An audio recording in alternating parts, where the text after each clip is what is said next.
Menopause plus Ozempic and your hair keeps falling out? It makes sense.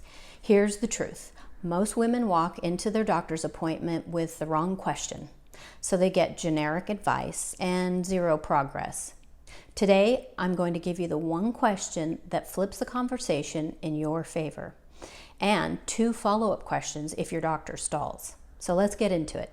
A disclaimer here, I'm not a doctor, I'm a trichologist, and I have helped a lot of women navigate hair loss on GLP-1s during menopause. I see the panic, I see the thinning, and I see the confusion when labs come back normal. I want to give you a language that shows confidence and clarity so that when you walk into your practitioner's office, you can get exactly what you need. Your power move with your doctor is one sentence. If my labs are normal, what's the next step? Then press for timelines and monitoring and a full medical review. That's how you turn a dead-end visit into a plan. Here's why this is so tricky. Menopause is already shifting your hormones and it's speeding up hair cycling. That combined with rapid weight loss and the appetite changes from Ozempic, and your hair can get pushed into a shedding phase. It sheds faster than usual.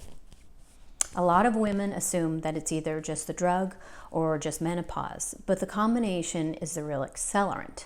So the part is, this is what keeps you stuck. Your labs are normal.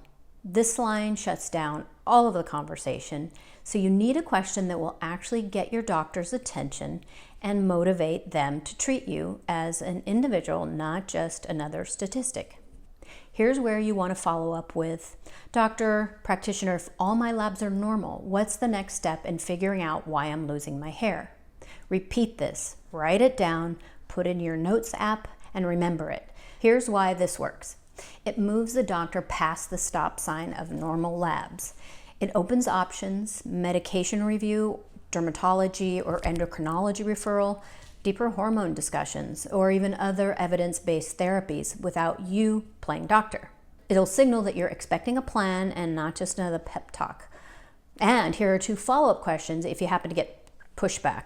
Follow-up number 1, could this be telogen effluvium from weight loss or stress?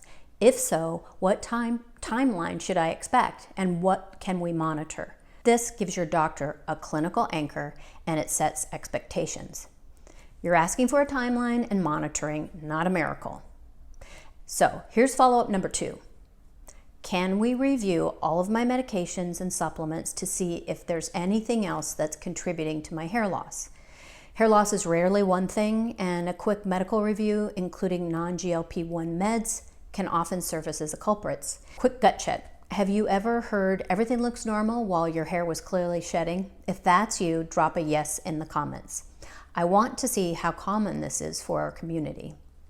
And you want to make sure that you are eating foods that help you maintain that hair. So check out my free book called The Top 9 Foods to Help Menopausal Hair Loss. It's in the link below. Menopause and Ozempic Wegovy can accelerate hair shedding, and the normal labs shouldn't end the conversation. If this gave you any kind of clarity, hit like. It helps other women who are being brushed off like this. And if you haven't watched my video on the 5 labs doctors often miss, that's your next step. Watch it here.